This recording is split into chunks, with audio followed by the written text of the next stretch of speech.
नमस्कार. मुंबई 24च्या उलट तपासणी या कार्यक्रमात आपलं सर्वांचं स्वागत आहे.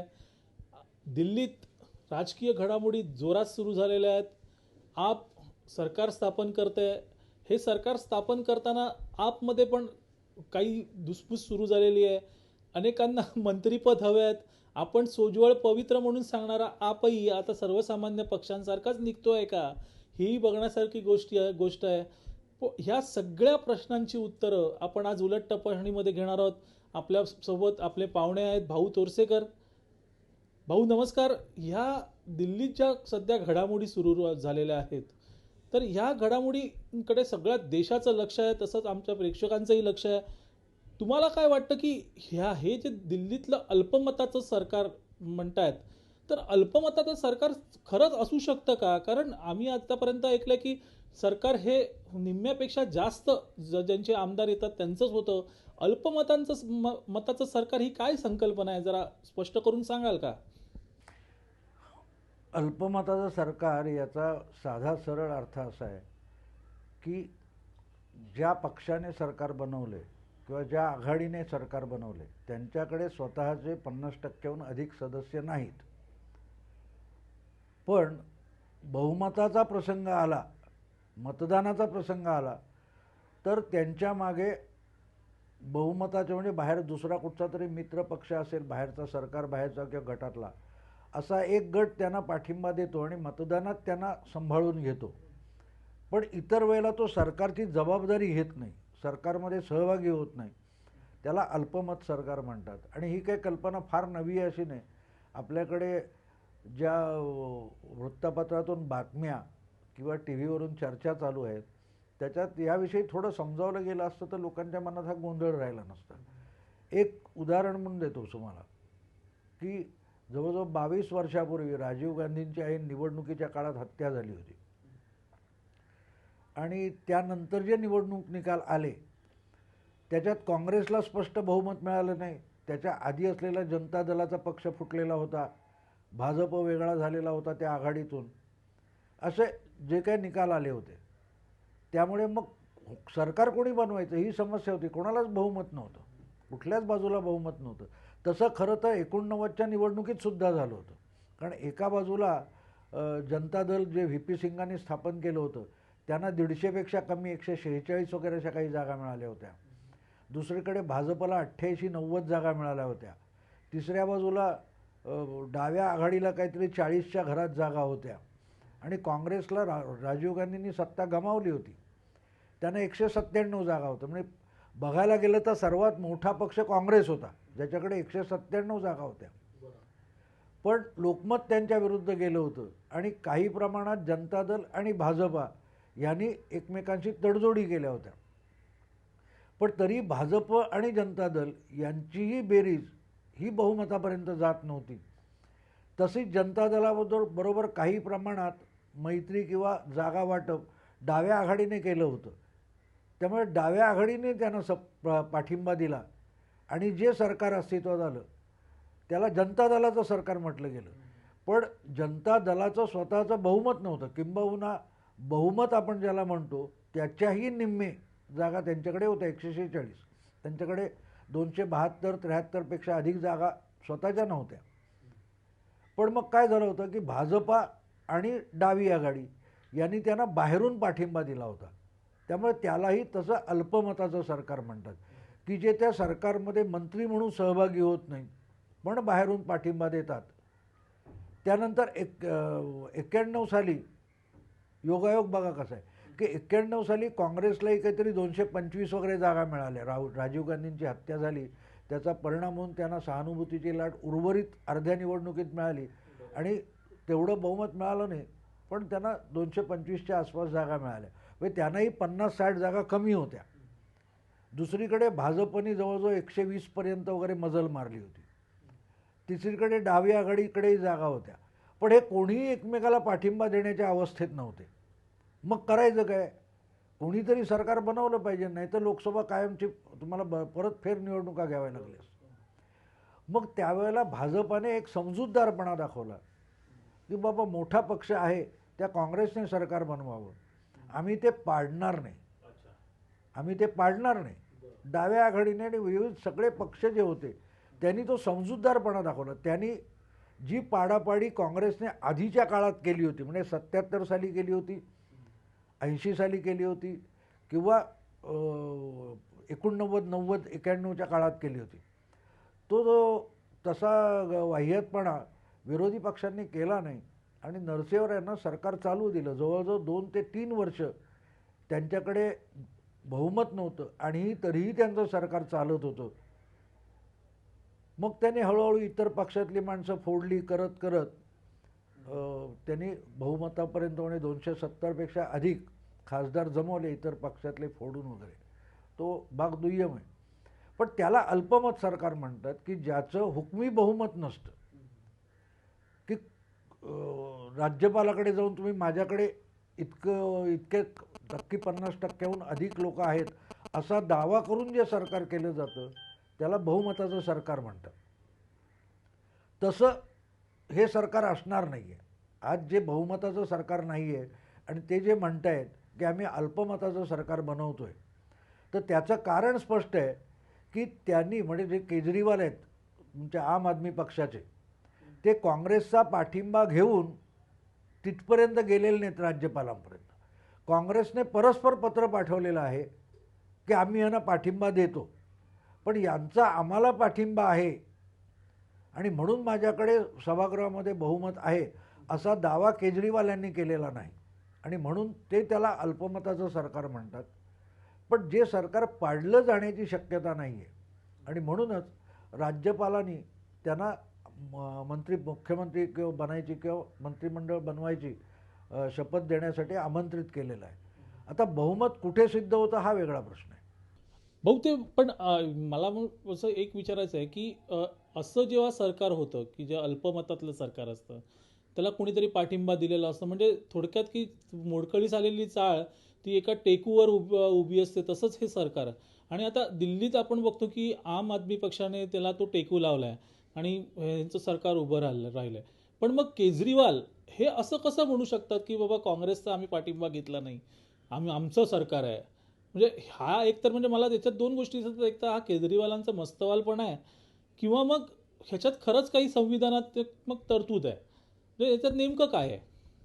नाही, याच्यात त्यातला एक तांत्रिक भाग आपल्याला समजून घ्यायला लागेल की ज्या वेळेला आपण एखाद्या पक्षाचं बहुमत म्हणतो किंवा बहुमताचं सरकार म्हणतो, ते बहुमत कसं सिद्ध होतं? राज्यपाल स्वतःची मनमानी करू शकत नाही की तुझ्याकडची संख्या दाखव, मी बघतो, तपासून बघतो, असं करत नाहीत.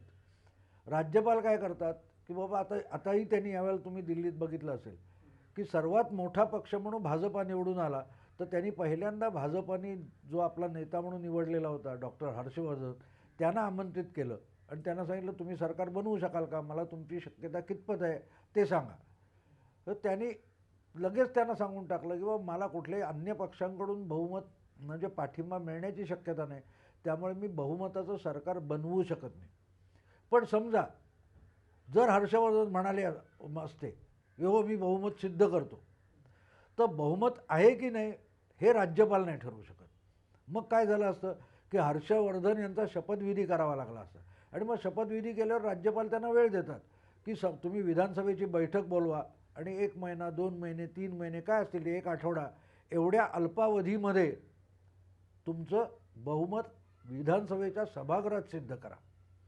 आणि इथे लक्षात येईल आपलं की बहुमताचं सरकार जे आहे किंवा अल्पमताचं आहे हे कुठे ठरतं तर सभागृहात ठरतं.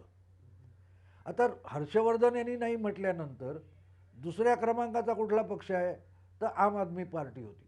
म्हणून राज्यपालांनी त्यांना आमंत्रित केलं आणि बोलले की बाबा तुम्ही सरकार बनवू शकता का. कारण नसेल तर काय करायचं हे राज्यपालांनी नंतर निर्णय घ्यायचा, पण त्यांना आधी सगळ्या शक्यता तपासाव्या लागतात. त्यामुळे राज्यपालांनी काय केलं, केजरीवाला बोलवत. मग केजरीवालांनी ते सगळ्यांचे जनमत कौल मागवणं वगैरे नाटकं केली, हा स्वतंत्र विषय. पण मग त्यांनी तोपर्यंत काँग्रेसने पाठिंब्याचं पत्र पाठवलं होतं, त्यामुळे ते गृहीत होतं की काँग्रेसचे 8 आणि यांचे 28 असे मिळून संख्या बहुमतापर्यंत जाते. आता पाठिंब्याचं म्हणजे त्यांनी त्यांचा अधिकृतरित्या काही बोलणी झालेली नाही दोघांची, पण आपलं सरकार पाडलं जाणार नाही संख्याबळाच्या हिशोबात ही हमी मिळाल्यामुळे केजरीवाल सरकार बनवत आहेत, पण त्यांनी कुठलाही काँग्रेसचा अधिकृतरित्या पाठिंबा मागितलेला नाही किंवा घेतलेला नाही. ते एका हमीवर चाललेले आहेत की हे सरकार पाडलं जाणार नाही. पण त्यांच्याकडे समजा एखादा विषय आला, आता उद्या की शीला दीक्षित यांच्याविरुद्ध काहीतरी करायचं आहे आणि तो जर विधानसभेत विषय आला आणि त्याच्यावर जर मतदान असेल तर काँग्रेस त्याला पाठिंबा देणार नाही, काँग्रेस पाठिंबा देणार नाही. मग काय होईल? काँग्रेस 2-3 पर्याय येतात की काँग्रेसचे लोक असतील ते बहिष्कार करतील, बाहेर पडतील, सभात्याग करतील. मग सभात्याग केल्यानंतर विधानसभेत लोक किती उरले? जेवढे लोक उरले काँग्रेसचे, तुम्ही जे आहेत की ते 8 लोक गेले तर सभागृहामध्ये किती लोक राहतात? तर 62 लोक राहतील. 62मध्ये 61 ही निम्मे संख्या होते, आपलं 31 ही निम्मे संख्या होती, त्यामुळे 32 हे सुद्धा बहुमत होतं, लक्षात घ्या. त्यामुळे सभागृहात उपस्थित असलेले आणि तिथे मतदान करणारे परत जे हजर आहेत पण मतदान करत नाहीत त्यांना वगळावं लागतं. म्हणजे प्रत्यक्ष मतदानात भाग घेणारे आहेत त्यांच्या बहुमतावर सरकार चालत असतं आणि हा भाग असतो बहुमताचं सरकार म्हणजे ते असतं. आणि म्हणून मग सभागृहाची एकूण सदस्य संख्या जी आहे त्याच्यात निम्मे आहे याच्यावर बहुमत ठरत नाही. सिद्ध करताना हजर असलेले आणि मतदान करणारे सदस्य जे आहेत त्यांच्या बहुमतावर सरकार चालत असतं. आणि म्हणून त्याला मग आपण व्यवहारी भाषेमध्ये अल्पमताचं सरकार म्हणतो आणि त्याच्यावर हे सरकार चालणार आहे. दिल्लीत आता जे येणार आहे ते अल्पमताचं सरकार आहे आणि अल्पमताचं सरकार म्हणजे काय हे आता आपल्याला भाऊंनी सांगितलं. दिल्लीत अनेक मुद्दे आता पुढे येत आहेत. केजरीवाल चं मंत्रिमंडळ जे सदस्य निर्माण जे काही मंत्रिमंडळ सदस्य सहभागी होणार आहेत त्यापैकी एकाने नुकतीच बंडखोरी केली आहे. त्यांच्यासमोर नवीन आव्हानं आहेत. या सगळ्या प्रश्नांची उत्तरं आपण भाऊंकडून जाणून घेणार आहोत, पण मात्र एका ब्रेक नंतर.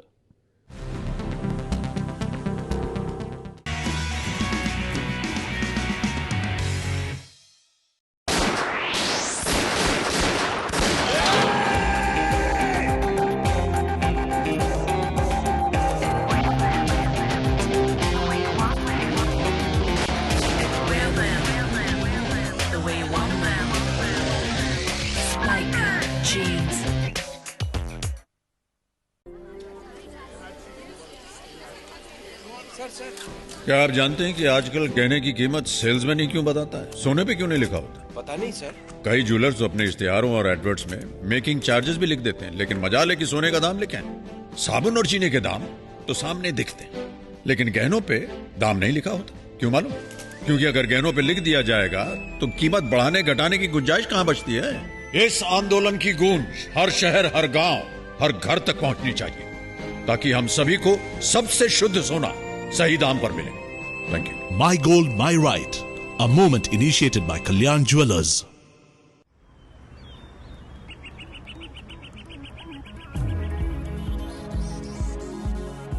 Realty, infrastructure,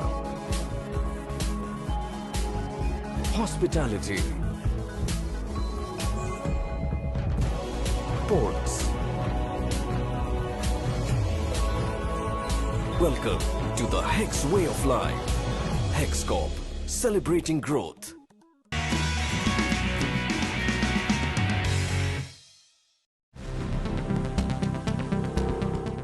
नमस्कार. ब्रेक नंतर उलट तपासणीमध्ये पुन्हा आपलं स्वागत आहे.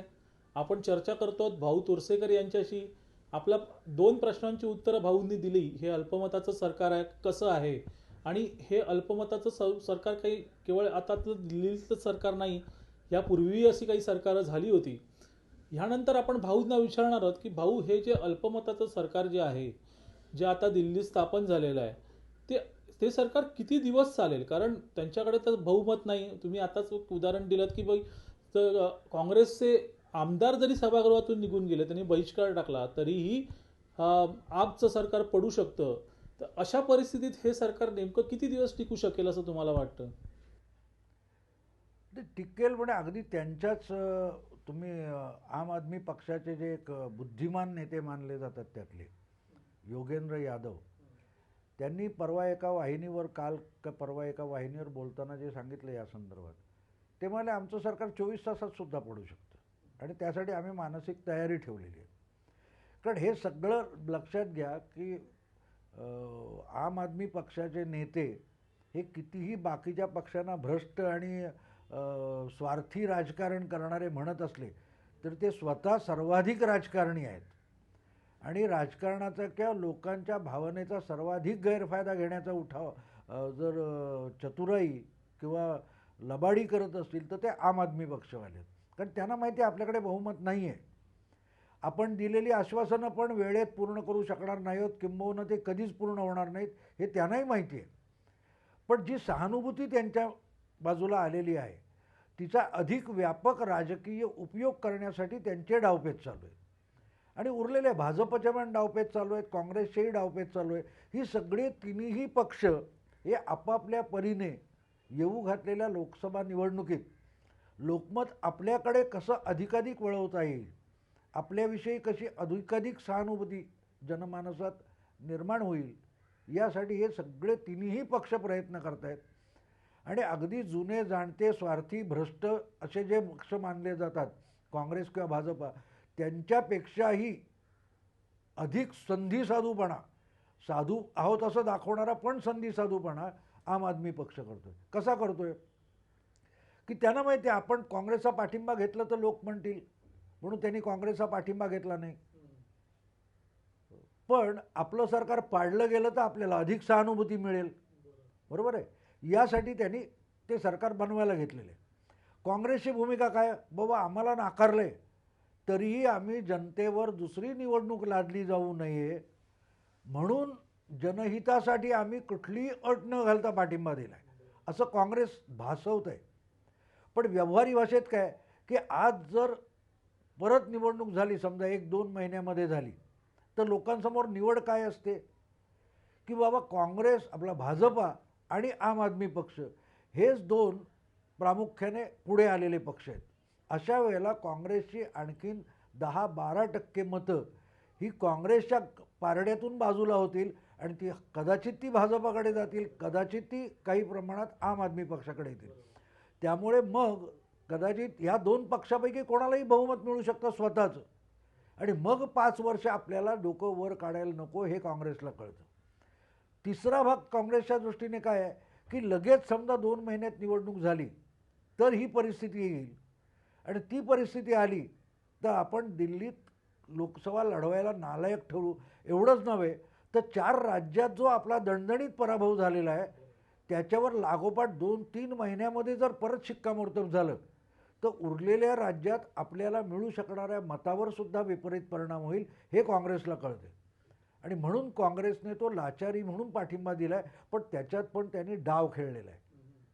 तो डाव असा आहे की त्यांनी काय केलं आहे की आम्ही मुद्द्यावर पाठिंबा दिला आहे. मुद्दा म्हणजे काय, तर तुम्ही काय 700 लिटर पाणी प्रत्येक घराला देणार आहात, तुम्ही 50% विजेच्या दरात कपात करणार आहात.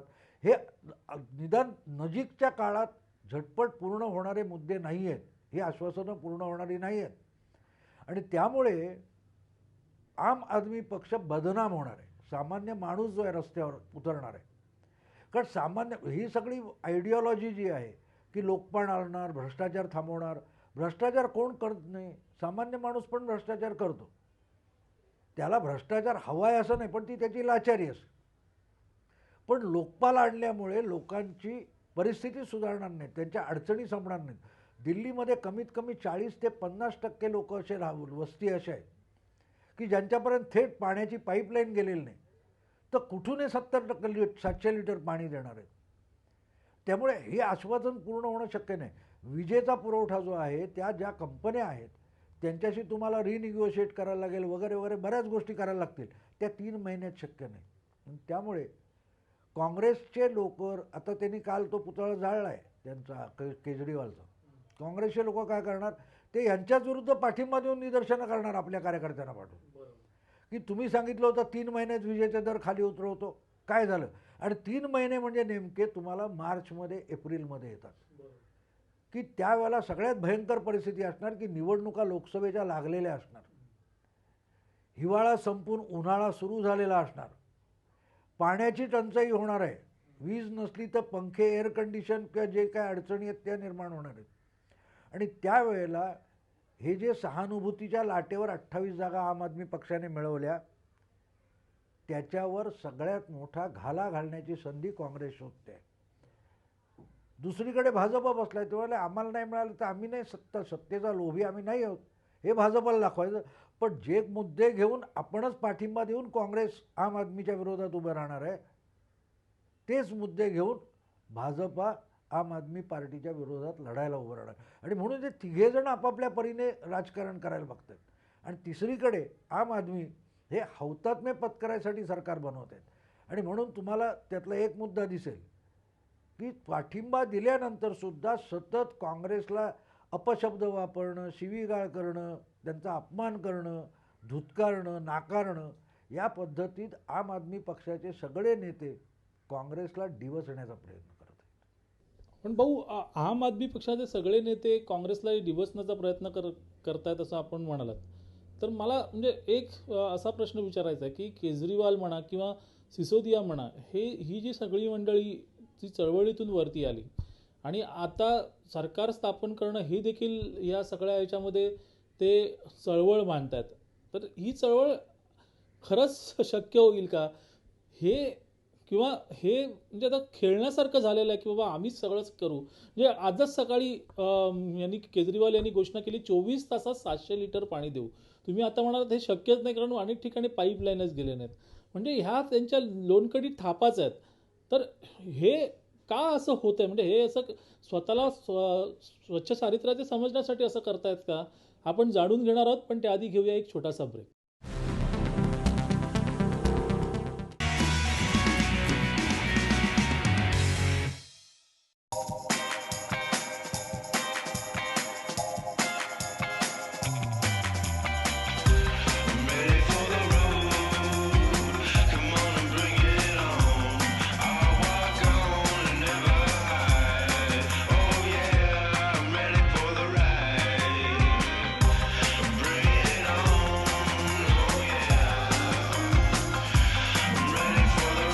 Spiker Deers for men and women.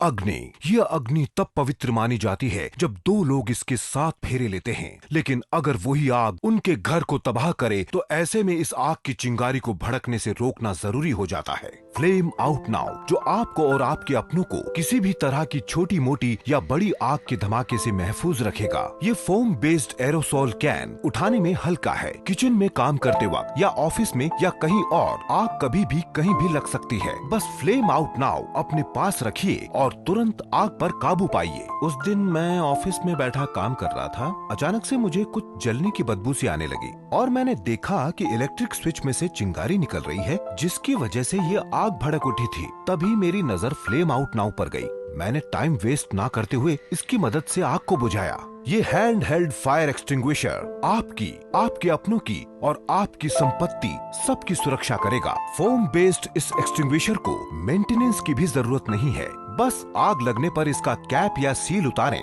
आग से थोड़ी दूर पर खड़े हो जाइए और इसको डायरेक्टली आग की लपटों पर छिड़क दें जब तक कि आग पूरी तरह से बुझ नहीं जाती। इसके बाद अपने नजदीकी लोकल इमरजेंसी नंबर पर कॉल करना ना भूलें। फ्लेम आउट नाउ पैक में आपको मिलते हैं 1+1 हैंड हेल्ड फायर एक्सटिंग्विशर, जिसकी कीमत है मात्र। ऑर्डर करने के लिए डायल करें हमारे दिए गए नंबरों पर, लॉग इन करें globusmall.com पर। फ्लेम आउट नाउ, अपना सुरक्षा कवच।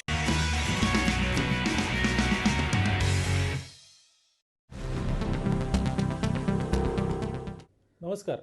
ब्रेकला जाण्यापूर्वी आपण भाऊंना प्रश्न विचारला होता की काँग्रेसवाले एका बाजूला आप पक्षातले लोक एका बाजूला काँग्रेसला शिव्याशाप देतात, दुसऱ्या बाजूला त्यांच्याच पाठिंबाने सरकार स्थापन करतात.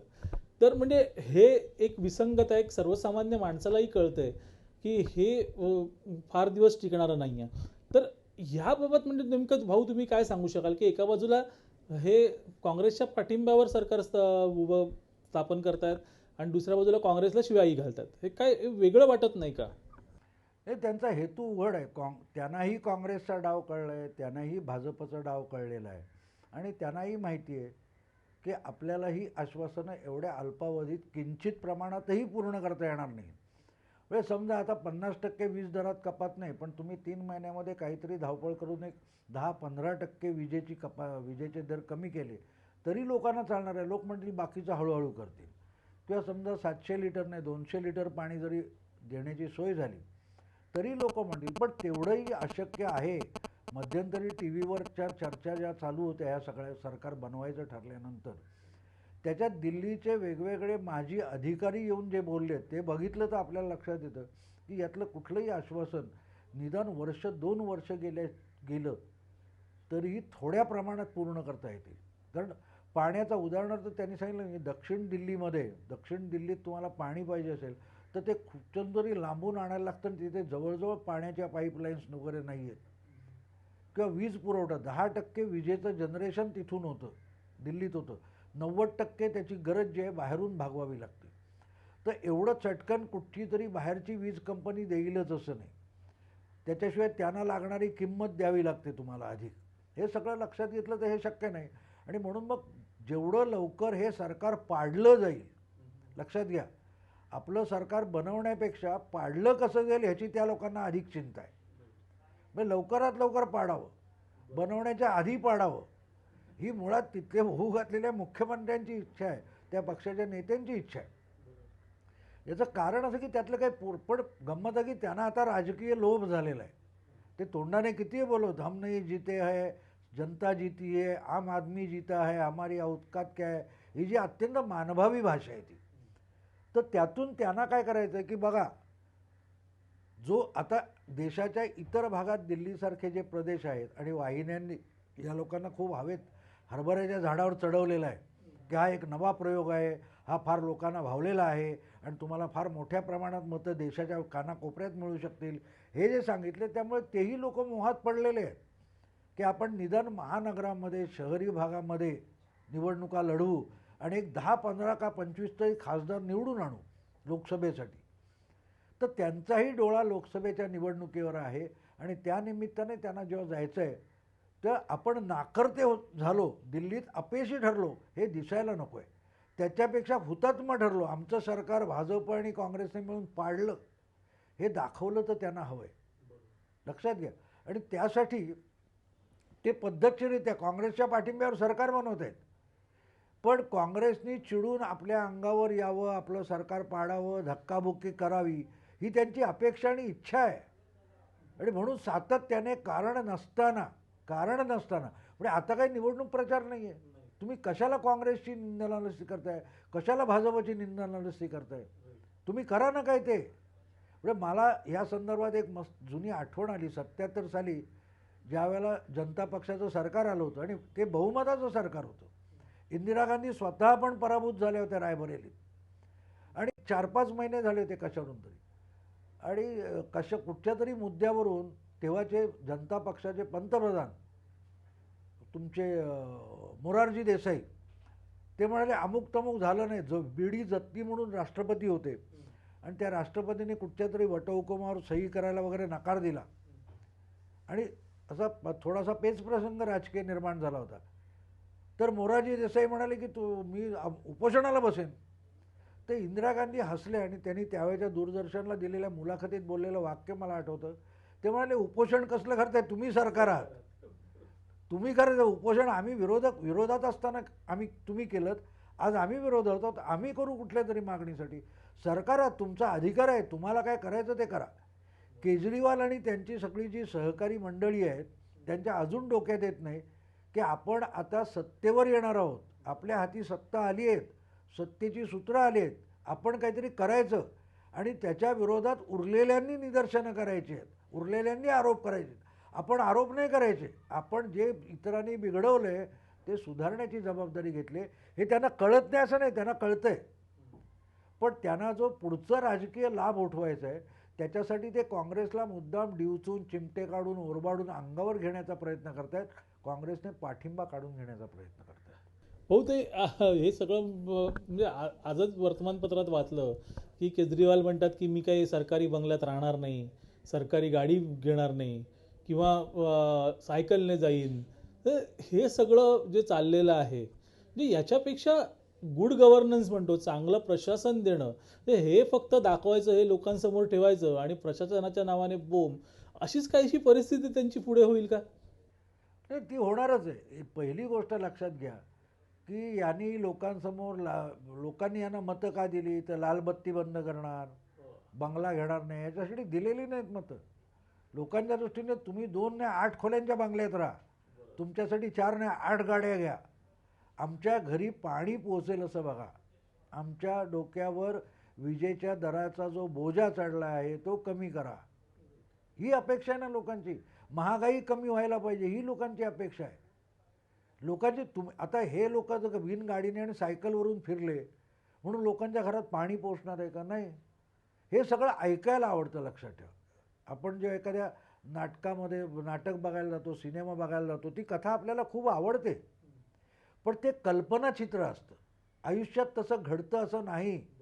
आपले जे रोजचे व्यवहार असतात तेव्हा त्या सिनेमात बघतो आपण की शेजाऱ्यासाठी धावून जाऊन स्वतःचा बळी देणारे शेजारी मित्र हे सगळे आपण ऐकतो. पण आपल्या आसपास अशा किती घटना घडतात? 200-400 अशा घटनांमध्ये एखाद्या प्रसंगी आपल्याला दिसतं, तर ते कल्पनाचित्र असतं, त्याचं उदात्तीकरण असतं. तर हे सगळं आवडतं लोकांना, ऐकायला आवडतं. पण लोक व्यवहारी असतात ना, त्यांच्या आयुष्यातल्या समस्या व्यवहारी आहेत. त्यांच्या घरात पाणी नाही ही व्यवहारी समस्या आहे. विजेचे दर वाढले ते परवडत नाहीत, महागाईमुळे भाज्या खाण्यापिण्याचे हाल लोकांचे होत आहेत, ही व्यवहारी समस्या आहे. पण त्या व्यवहारी समस्येवर लोकांना उत्तर पाहिजे. ते जर उत्तर काढायचं असेल तर ते तुम्ही बंगल्यात राहिल्यामुळे काढलं तरी चालणार आहे, तुम्ही गाडीतून गेलात तरी चालणार आहे. लोकांची त्याबद्दल तक्रार नाही आहे.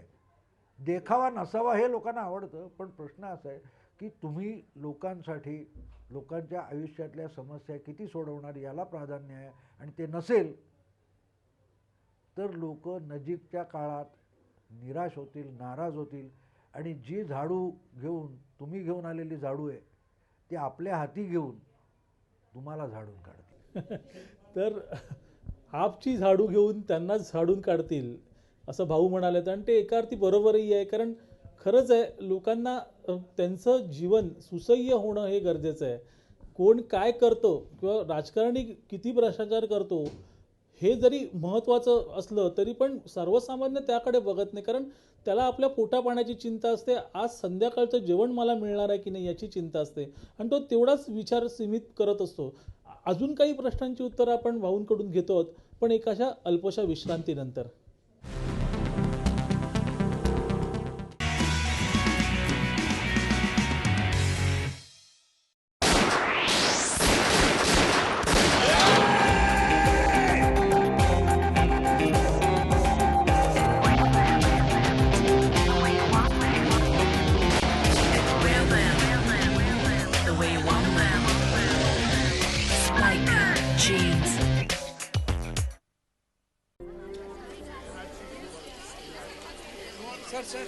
क्या आप जानते हैं कि आजकल गहने की कीमत सेल्समैन ही क्यों बताता है, सोने पे क्यों नहीं लिखा होता? पता नहीं sir.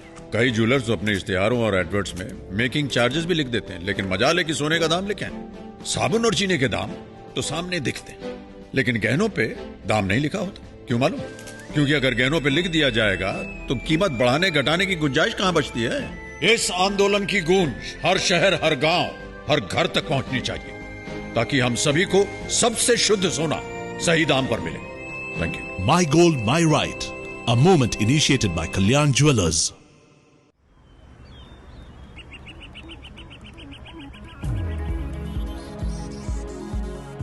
Realty, infrastructure, hospitality, ports. Welcome to the Hex way of life. Hex Corp, celebrating growth.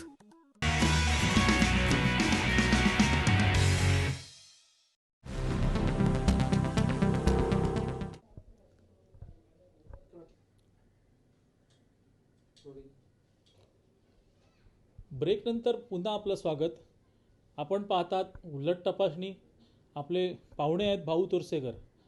भाऊंशी चर्चा आता ऐन रंगात आलेली आहे. दिल्लीमध्ये काय होणार हा संपूर्ण चर्चेचा रोख आहे.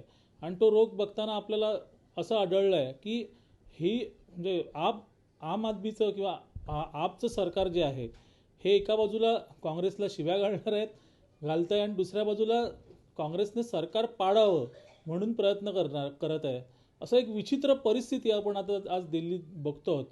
तर भाऊंना माझा पुढचा प्रश्न असाच आहे की अशा प्रकारचं सरकार हे किती ठिकाणी झालेलं आहे आणि ते किती चाललेलं आहे? अशी खूप सरकारं झाली म्हणजे मला 50 पण 50पेक्षा अधिक असतील अशी सरकारं आली आणि पडली वगैरे खूप आहेत अशी. म्हणजे वेगवेगळ्या मला अगदी आरंभीच्या काळात आठवतं 67 आणि 69मध्ये बंगालमध्ये संयुक्त आघाडीचं सरकार होतं ज्याच्यात अजय घोष किंवा अजय कुमार कोणतरी होते मुख्यमंत्री आणि त्यांचे म्हणे ते बांगला काँग्रेस म्हणून त्यांनी केली होती. काँग्रेसमधला फुटीर गट होता आणि तरी ते मुख्यमंत्री होते. त्यांचे 10-12च आमदार होते. पण उलट 40-50 आमदार असूनही CPMचे मार्क्सवादी पक्षाचे ज्योती बसू हे उपमुख्यमंत्री होते. पण त्यांचं एवढं पटत नव्हतं की पडले, परत एकदा निवडणुका झाल्या, परत कोणाला बहुमत मिळालं नाही, परत त्यांचंच बहुमत आलं म्हणजे त्यांचंच सरकार आलं. अशी ती दोनदा पडलेली सरकार आहेत. अगदी अलीकडच्या काळात तुम्हाला सांगायचं तर भाजपने ज्यावेळेला 93च्या निवडणुकीनंतर उत्तर प्रदेशमध्ये मुलायम आणि आपलं बसपा आणि सपा यांचं एक संयुक्त सरकार झालं होतं. त्यांच्याकडे स्वतःचं बहुमत नव्हतं आणि भाजप हा सगळ्यात मोठा पक्ष 250पेक्षा अधिक आमदार असलेला हा विरोधी पक्षात बसला होता. मग त्याला काँग्रेसने बाहेरून पाठिंबा दिला होता आणि त्या पाठिंब्यावर चाललेलं जे सरकार होतं ते पाडण्यासाठी भाजपने मायावती आणि मुलायम यांच्यात भांडणं लावली आणि बसपा त्यातून बाहेर पडला आणि ते सरकार कोसळलं. मग मायावतींचे जे 40-45 आमदार होते त्या आमदारांना घेऊन त्यांनी सरकार बनवलं आणि त्यात सहभागी न होता भाजपाने त्याला बाहेरून पाठिंबा दिला होता. मग 6-8 महिन्यांनी भाजपाने तो पाठिंबा काढून घेतला आणि मायावती सरकार कोसळलं होतं आणि फेरनिवडणुका झाल्या होत्या. पण त्याच्या मागचं गणित असं असतं की बघा हे नालायक सरकार चालवू शकत नाही त्यामुळे मोठ्या पक्षाला पुढच्या वेळेला बहुमत मिळेल अशी लोकांची अपेक्षा असते. त्यामुळे हे राजकारण होतं. पण याची एक जुनी आठवण मी तुम्हाला सांगेन की 1957 साली केरळ हा देशातलं पहिलं राज्य आहे की जिथे बिगर काँग्रेस सरकार आलं होतं आणि त्यावेळेला कम्युनिस्ट पक्ष एकच होता. म्हणजे आज जसे मार्क्सवादी आणि उजवे कम्युनिस्ट म्हणतात CPI आणि CPM असे गट तेव्हा पडलेले नव्हते. त्या पक्षाच्या फार मोठं यश मिळालं होतं त्याला, पण त्याला बहुमत मिळालेलं नव्हतं आणि त्यांच्यात इतर समाजवादी किंवा असे पक्ष सहभागी झाले होते. तर त्यावेळेला पंडित नेहरू पंतप्रधान होते आणि त्यांची कन्या इंदिरा गांधी या काँग्रेसच्या अध्यक्ष होत्या. तर त्यांनी ते सरकार पाडलं होतं. CPMचं सरकार पाडलं होतं आणि त्याच्यात मग त्यांनी त्या आघाडीतले प्रजा समाजवादी पक्ष होता तो बाहेर काढला होता आणि त्या प्रजा समाजवादी पक्षाचे 15-16 आमदार होते फक्त. पण त्यात ते सगळ्या 15 आमदारांचं मंत्रिमंडळ झालं. त्याच्यात काँग्रेस सहभागी झाली नाही आणि काँग्रेसने त्यांना बाहेरून पाठिंबा दिला होता. मग आपल्या सवडीनुसार इंदिरा गांधींनी किंवा काँग्रेसने ते सरकार पाडलं होतं. पण तिथूनही सुरुवात झाली बाहेरच्या पाठिंब्याची आणि मग सोयीनुसार आणि हे कित्येक वेळाला होत गेलं, वेगवेगळ्या राज्यात होत गेलं. अगदी तुम्हाला मी जुनी आठवण त्यातल्या त्यात जुनी 20 वर्षापूर्वीची मायावतींची सांगितली. पण तुम्ही एक साधारण 7-8 वर्ष मागे गेलात तर कर्नाटकमध्ये धर्मसिंग यांचं सरकार होतं. धर्मसिंग म्हणजे काँग्रेस आणि जनता दलाचं एक सेक्युलर सरकारचं होतं.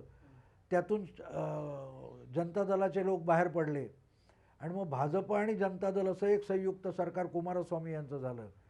मग त्यांनी वाटून घेतलं होतं 1-1 वर्ष मुख्यमंत्री राहायचं. पण जेव्हा भाजपची संधी आली तेव्हा त्यांनी पाठिंबा दिला नाही, तिथलं सरकार कोसळलं. हे असला उद्योग दीर्घकाळ चालू राहिलेला आहे. पण ही सरकारं दीर्घकाळ चालत नाहीत बाहेरच्या पाठिंब्याची. भाऊ, तुम्ही आता म्हणाल की बाहेरच्या पाठिंब्यातली जी सरकार आहे ती दीर्घकाळ चालत नाहीत. हा इतिहास आहे भारतात, असं घडलेलं आहे. याची उदाहरणं तुम्ही आता दिलीत. पण तरीही केजरीवाल काँग्रेसच्या पाठिंबा एका बाजूने घेत आहेत, दुसऱ्या बाजूने काँग्रेसला शिव्या घालत आहेत. आपचं सरकार किती दिवस टिकेल? आपचं सरकार माझ्या मते निवडणुका लोकसभेच्या येईपर्यंत टिकेल आणि ते पाडण्याचा काँग्रेस प्रयत्न करणार नाही, भाजप प्रयत्न करणार नाही. पण जे सरकार बनवत आहे तेच पाडायचा प्रयत्न करतील. आणि त्यामुळे तुम्ही जर बघाल बारकाईने तर दिल्लीच्या रस्त्यावरच्या लोकांशी जे जे बोललं जातं विविध चॅनलवर तुम्ही बघाल तर एक दिसतं की ते सामान्य माणसं आहेत. ते म्हणतात जल्दी से जल्दी पानी मिलना चाहिए, बिजली का रेट खाली आना चाहिए, नीचे आना चाहिए असं बोलतात. पण आपचे नेते ते मात्र परत परत लोकदल काय ते जनलोकपाल आणणार, भ्रष्टाचाराची चौकशी करणार, भ्रष्टाचारी काँग्रेस नेत्यांना तुरुंगात टाकणार, ही भाषा बोलतात. इथे कळतं की त्यांना लोकांच्या समस्या सोडवायच्या नाही आहेत. त्यांना सरकार लवकरात लवकर पाडून हवं आहे, कारण त्यांना स्वतःला व्हिक्टीम व्हायचं आहे. त्यांना आपला बळी घेतला गेला, त्यांना हौतात्म्य पाहिजे. त्यामुळे हे सरकार किती काळ चालेल हे काँग्रेसवर पाठिंबा देणाऱ्या अवलंबून नाही किंवा विरोधी पक्षात बसलेल्या भाजपलाही नाही आहे. त्या दोघांनाही लोकसभेच्या निवडणुका होईपर्यंत हे सरकार पाडायचं नाही आहे. पण ते सरकार बनवणारे आहेत त्यांनाच ते लवकरात लवकर पाडून पाहिजे, कारण त्यांचाही डोळा लोकसभेवर आहे. आणि कुठलंही जेव्हा एक लक्षात ठेवा, कुठलंही सरकार असो जो सत्तेत असतो ना त्याच्याकडे लोक रागाने बघतात, त्याच्याकडे बारीक लोकांचं लक्ष असतं. एक साधा नियम आहे लक्षात घ्या की तुम्ही रस्त्याने जात असता आणि रस्त्याने जाताना एखादं लहान मूल, एखादा म्हातारा माणूस, एखादा लंगडा बांगडा माणूस हा जर गाडीने उडवला तर चूक त्याची असते अनेकदा. पण लोक कोणाला मारतात? त्या ड्रायव्हरला पकडून मारतात, कारण तो गाडीत बसलेला आहे, तो सत्ताधारी का सबळ आहे. त्यामुळे आज जर आम आदमी पक्ष कालपर्यंत चळवळ होती ती, आता ते चळवळ नाही आहेत, आता ते सत्ताधारी पक्ष आहेत. आणि त्यामुळे ते सत्तेत जितका काळ राहतील तितकी त्यांच्याबद्दलची नाराजी, तक्रारी सुरू होणार आहेत हे त्यांनाही कळतं. आणि म्हणून जितकं लवकर होईल तितकं आपल्याला सत्तेतून बाहेर पडता यावं यासाठी त्यांचा प्रयत्न असणार आहे. कारण त्यांनाही लोकसभेच्या निवडणुका लढवायच्या आहेत, मग लोकसभेच्या निवडणुका लढवायच्या तर तुम्ही दिल्लीत काय केलं हा प्रश्न विचारला जाणार आहे. आणि म्हणून लोकांच्या समस्या जर आपण सोडवणार नसू तर त्यापेक्षा हे सरकार लवकरात लवकर पडलेलं त्यांना हवं आहे. आपला स्वतःचंच सरकार पाडायचं आहे. सरकार किती दिवस टिकेल यापेक्षा ते कसं लवकरात लवकर पाडता येईल यासाठी अरविंद केजरीवाल आणि मंडळी प्रयत्न करणार आहेत. थोडंसं इंटरेस्टिंग वाटतं ना? अर्थातच इंटरेस्टिंग आहे. याबाबत आपण नंतर चर्चा करणार आहोत एका ब्रेक नंतर.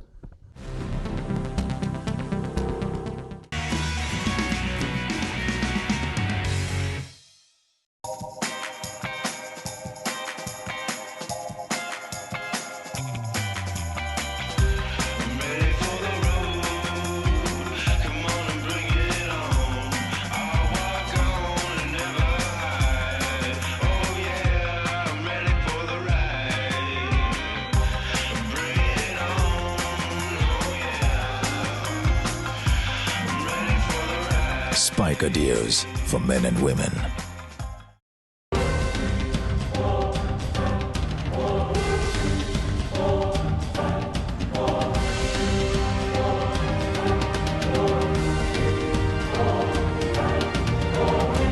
अग्नि, यह अग्नि तब पवित्र मानी जाती है जब दो लोग इसके साथ फेरे लेते हैं, लेकिन अगर वही आग उनके घर को तबाह करे तो ऐसे में इस आग की चिंगारी को भड़कने से रोकना जरूरी हो जाता है. फ्लेम आउट नाउ, जो आपको और आपके अपनों को किसी भी तरह की छोटी मोटी या बड़ी आग के धमाके से महफूज रखेगा. ये फोम बेस्ड एरोसोल कैन उठाने में हल्का है. किचन में काम करते वक्त या ऑफिस में या कहीं और आग कभी भी कहीं भी लग सकती है. बस फ्लेम आउट नाउ अपने पास रखिए और और तुरंत आग पर काबू पाइए। उस दिन मैं ऑफिस में बैठा काम कर रहा था। अचानक से मुझे कुछ जलने की बदबू सी आने लगी और मैंने देखा कि इलेक्ट्रिक स्विच में से चिंगारी निकल रही है, जिसकी वजह से ये आग भड़क उठी थी। तभी मेरी नजर फ्लेम आउट नाउ पर गई। मैंने टाइम वेस्ट ना करते हुए इसकी मदद से आग को बुझाया। ये हैंड हेल्ड फायर एक्सटिंग्विशर आपकी, आपके अपनों की और आपकी संपत्ति सबकी सुरक्षा करेगा। फोम बेस्ड इस एक्सटिंग्विशर को मेंटेनेंस की भी जरूरत नहीं है। बस आग लगने पर इसका कैप या सील उतारें,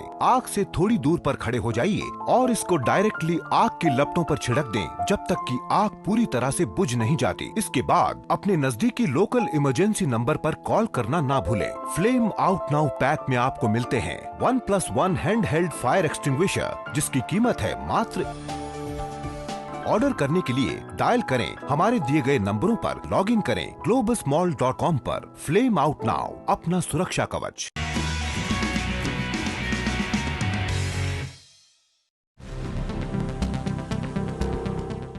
ब्रेक नंतर पुन्हा आपलं स्वागत आहे. चर्चा एका इंटरेस्टिंग मोडवर आलेली आहे. आत्ताच आपण भाऊंकडून ऐकलं की आम आदमी पक्षाला स्वतःचं सरकार स्वतःच पाडायचं आहे. भारताच्या इतिहासात असा प्रसंग पूर्वी कधीच घडला नसेल, पण आता तो प्रत्यक्ष दिल्लीत घडू पाहतोय. याची कारणमीमांसा आपण केली, भाऊंकडून ऐकली. पण एक प्रश्न माझ्या डोक्यात आहे, तो आपण भाऊंकडून त्याचं उत्तर घेऊ. भाऊ, मला असं एक विचारायचं आहे की आम आदमी पक्षाला स्वतःचं सरकार स्वतःच पाडायचं आहे, कारण त्याचे लाभ त्यांना लोकसभा निवडणुकीत घ्यायचे आहेत. कुठेतरी हा पक्ष, म्हणजे तुम्ही म्हणाला तोही बनेल आहे, इतर पक्षांसारखा तोही बनेल आहे, पण म्हणजे राजकारणात पहिल्यांदाच आलेला हा पक्ष तितकाच राजकारणी आहे का जितका काँग्रेस आणि भाजप आहे? ते कसं असतं की तुम्ही चळवळीतून आलेले लोक आहेत, लक्षात घ्या. राजकारणात आल्यानंतर एक निबरपणा लागतो तुमच्याकडे. लोकांच्या अपेक्षा ज्या असतात त्या तुमच्याकडून अपेक्षा बाळगल्या म्हणून तुम्हाला पहिल्या फटक्यात एवढी प्रचंड प्रमाणात मतं दिली आहेत लोकांनी, आणि मतं दिल्यानंतर तुम्हाला एवढं जर यश आम्ही दिलं आहे तर तुम्ही चांगले रिझल्ट दाखवले पाहिजेत. आता यांनी जर एवढी मोठी आश्वासनं दिली नसती तर काही थातूरमातूर करून पण चाललं असतं. पण तुम्ही एवढी मोठी आश्वासनं दिली आहेत आणि लोकांनी इतका प्रतिसाद दिला आहे, तर मग लोकांच्या अपेक्षा अधिक वाढतात. आता एका बाजूला इथे लोकांच्या अपेक्षा वाढल्यात की आपल्या विजेचे दर कमी होणार, जे काय आहे त्यामुळे सगळं छान छान होणार आहे. प्रश्न असा आहे की हे सगळं करताना दुसरीकडे त्या निकालानंतर ज्या राजकीय किंवा माध्यमातल्या प्रतिक्रिया आहेत, त्यांनी इतकं केजरीवालांच्या यशाला देशव्यापी करून टाकलं माध्यमातून की जणू काही या देशात काहीतरी मोठा चमत्कार घडलेला आहे आणि आता त्याचा सगळ्या देशावर आणि सगळ्या जनमानसावर प्रभाव पडणार आहे. त्यामुळे त्यांचीही अपेक्षा वाढलेली आहे. लक्षात घ्या, त्यांची अपेक्षा वाढली आहे. लोकांची, दिल्लीच्या जनतेची त्यांच्याकडून अपेक्षा वाढली आहे. बाकीच्या देशातल्या जनतेची त्यांच्याकडून अपेक्षा नाही, कारण ते लोकांचे प्रतिनिधी नाही आहेत. दिल्लीतल्या जनतेची त्यांच्याकडून अपेक्षा वाढली आहे. पण देशभरच्या जनतेकडून आम आदमी पक्षाच्या नेत्यांची जी अपेक्षा वाढली आहे, त्यांना असं वाटायला लागलं की आपण आता लोकसभेतला एक प्रमुख पक्ष म्हणून निवडून येऊ शकतो. आणि त्यासाठी त्यांना लोकसभेच्या निवडणुकी जोरदार तयारी करून लढवायचे. आता दिल्लीत जर त्यांनी सरकार थोडंफार यशस्वी करून दाखवलं असतं तर त्याचा अधिक कौतुक होऊन खरोखरच देशाच्या अनेक महानगरामध्ये 20-25 महानगर आहेत, बंगलोर, हैदराबाद, जयपूर अशा ठिकाणी, मुंबई, कलकत्ता, चेन्नई, हैदराबाद अशी जी मोठी महानगरं आहेत, 10-10, 15, 20-20 लाख पेक्षा अधिक लोकसंख्येची, तिथला जो मध्यम वर्ग आहे हा मोठ्या प्रमाणावर आम आदमी पक्षाच्या मागे नक्की गेला असता. पण अडचण अशी झाली की तो जो मध्यम वर्ग जातो, कनिष्ठ मध्यम वर्ग त्यांच्या मागे जाऊ शकतो, त्या वर्गाची दिल्लीतली प्रतिक्रिया काय याच्यावर आता सगळ्या देशातली प्रतिक्रिया अवलंबून असते. या 3 महिन्यात जर त्यांच्याविषयी नाराजी आणि निराशा दिल्लीत दिसली तर मग देशाच्या उरलेल्या महानगरावर त्याचा विपरीत परिणाम होणार आहे. आणि तो विपरीत परिणाम व्हावा यासाठी जोरदार आंदोलन आणि चळवळी यांच्या सरकारविरुद्ध किंवा आम आदमी पक्षाविरुद्ध भाजप आणि काँग्रेस करणार. कारण त्यांना माहिती आहे आपल्याला इतर राज्यात, इतर शहरांमध्ये यांच्यापासून धोका आहे, तेव्हा ते यांना बदनाम करायचा प्रयत्न करणार, ते यांना वेगवेगळ्या यांचं अपयश दाखवायचा प्रयत्न करणार. आणि यश दाखवण्याची शक्यता फार कमी आहे, कारण वेळ पण कमी आहे आणि तुम्ही प्रचंड अपेक्षा निर्माण केल्या आहेत, मोठमोठी आश्वासनं दिली आहेत आणि म्हणून त्यांची सगळी धावपळ काय चालली आहे की जितक्या लवकरात लवकर हे सरकार पाडलं जावं, ते बनवण्याच्या आधी ते पाडण्याची व्यवस्था करतायत. तुम्ही रोज बघितलं तर अजून ते सरकार बनवायची भाषा बोलतच नाही आहेत. सरकार बनाएंगे सब करेंगे लेकिन इन लुटेरों को, ये उचक्के लोगों को, ये बदमाश लोगों को जेल भेजेंगे. म्हणजे ते सतत विरोधी, आपल्या विरोधी असलेल्या पक्षांना डिवचत आहेत की तुम्ही हे सरकार पाडा, त्याला प्रवृत्त करता. आणि काल त्याची पहिली प्रतिक्रिया उमटली. काँग्रेसच्या कार्यकर्त्यांनी काँग्रेसच्याच कार्यालयावर मोर्चानेवर पाठिंबा काढून घ्या अशी मागणी केली. केजरीवालांचा पुतळा जाळला. हे केजरीवालना पाहिजे लक्षात घ्या आणि म्हणून ते अधिकाधिक डिवचत आहेत. त्यामुळे ते टिकेल किती असे ज्यांना पाडायचं आहे, पण त्यांना राजीनामा देता येत नाही. त्यांनीच ठरवलं की बाबा नाही आम्ही राजीनामा देतो, बाजूला होतो, तर तो पलायनवाद ठरेल. तुम्ही नुसती आश्वासनं देता आणि जबाबदारी आली की पळ काढता. त्यामुळे मग लोकांचा अपेक्षाभंग होईल. ही जी परिस्थिती आहे त्यांनी दाखवायला, ते सगळा तो दाखवायचा आव असतो. लक्षात ठेवा, काँग्रेस देखील पराभूत होईपर्यंत काँग्रेसच्या सगळ्या प्रवक्त्यांची किंवा नेत्यांची भाषा तुम्ही बघितली की हम चारो जगह सरकार बनाने जा रहे असं ते तावातावा टी व्हीवर बोलायचे. पण राजस्थान किंवा मध्य प्रदेश, छत्तीसगड आणि दिल्ली इथे ज्या प्रकारे काँग्रेसचा सफाया झाला, तुम्हाला असं वाटतं की काँग्रेसच्या नेत्यांना आणि प्रवक्त्यांना हे माहीत नव्हतं? त्यांना माहिती होतं. पण आम्ही हरणारच आहोत हे गणित धरून कोणी लढाईत उतरू शकत नाही. लढाईत नाही उतरू शकत. लढताना आपण जिंकतो हेच दाखवायचं असतं. आणि त्यामुळे जर लोकांचा अपेक्षाभंग केलात तर त्या अपेक्षाभंगावर आम आदमी पक्षाला लढता येणार नाही. पण आम्ही बळी पडलो, आमचं सरकार पाडलं, हा सगळा बळी पडल्याचा हौतात्म्य त्यांना पाहिजे. आणि त्यासाठी त्यांची सगळी हे सरकार पाडण्याच्या दृष्टीने, बनवण्यापेक्षा पाडण्याच्या दिशेने वाटचाल चालली. भाऊ, मला इकडे एक विचारायचं की 4 राज्यांमध्ये ज्या निवडणुका झाल्या, म्हणजे राजस्थान, मध्य प्रदेश, दिल्ली आणि छत्तीसगड, ह्या 4 राज्यांमध्ये भाजपला नेत्रदीपक यश मिळालं. म्हणजे इव्हन दिल्लीमध्ये पण अगदी बहुमत नाही तरी जास्त जागा मिळाल्या. हे सगळं मोदींचं यश होतं. पण ते यश झाकण्यासाठी मीडियाने आम आदमी पक्षाला मोठं केलं. आपण एका उलट तपासणीमध्ये भाऊ तुम्ही म्हणाला होतात की ज्याच्या पाठी मीडिया जातो त्याचा सत्यानाश होतो. हे आता काही 4-5 दिवसात दिसून आलेलं आहे. आप पक्षाबाबत तुम्हाला काय वाटतं? तुमचा सत्यानाश होईल? तुम्ही हा विषय तुम्ही मला विचारूच नका ना. निवडणुका झाल्यापासून आम आदमी आणि केजरीवालांनी चमत्कार घडवला. सत्य साईबाबा का साईबाबानंतर हेच उगवलेले बाबा आहेत असं एकूण चित्र होतं. पण सरकार त्यांनी बनवायची घोषणा केली, ते राज्यपालांना जाऊन भेटले पत्र घेऊन. त्या दिवसानंतर मीडियामध्ये हे आश्वासनं पुरी करतील का याची चर्चा सुरू झाली. म्हणजे ती शंका जी पहिल्या दिवसापासून व्यक्त व्हायला पाहिजे होती किंवा ह्या आश्वासनामुळे यांना मतं मिळायला पाहिजे होती, ते सांगितलं गेलं नाही. लोकांनी तिसरा पर्याय स्वीकारला. लोकांना भाजप नको आहे, काँग्रेस नको म्हणून स्वीकारलं आहे आणि म्हणून मोदी नको असतील तर लोक केजरीवालना कसे स्वीकारतील ह्याची चर्चा झाली.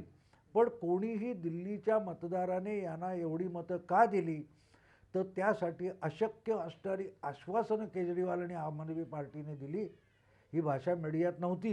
ही सरकार बनवण्याचा विषय आल्यानंतर सुरू झाली. आणि तिथे कळेल की एका बाजूला भाजप आणि काँग्रेस राजकारण खेळून त्यांना गोत्यात घालतात, पण त्याच्यापेक्षा अधिक जर केजरीवाल आणि आम आदमी पक्षांना गोत्यात टाकलं असेल तर ते माध्यमांनी, पत्रकारांनी टाकलेलं आहे. माध्यमांनी आणि पत्रकारांनी आम आदमी पक्षाला गोत्यात टाकलेलं आहे. पूर्वी जी भाषा होती ती आता बदलली आहे. आता केजरीवालांचे दोष मीडियामधून पुढे येऊ लागलेले आहेत आणि हे होतच राहणार आहे. कारण शेवटी कसं असतं, ब्रेकिंग न्यूज मिळवण्यासाठी एक कोणतरी लागतं. तो केजरीवाल होते. आता ह्यांचे गुणदोष हे ब्रेकिंग न्यूज होणार आहे. कालच त्या बिन्नी यांनी जे बंडखोरी केली ती त्याची लगेच ब्रेकिंग न्यूज झाली. हे होतच राहणार आहे. आम आदमी पक्षाबद्दल अजूनही आपण काही जाणून घेणार आहोत, पण या उलट तपासणीचा वेळ संपलेली आहे. ह्याचे पुढच्या भागामध्ये, उलट तपासणीच्या पुढच्या भागामध्ये आपण पुन्हा भाऊंशी आम आदमी पक्षाच्या राजकारणाबाबत, त्यांच्या देशभरातील त्यांचा काय प्रभाव पडेल याची चर्चा करू. पण ह्या उलट तपासणीमध्ये आपण तुर्तास थांबतोय. पाहत राहा मुंबई 24.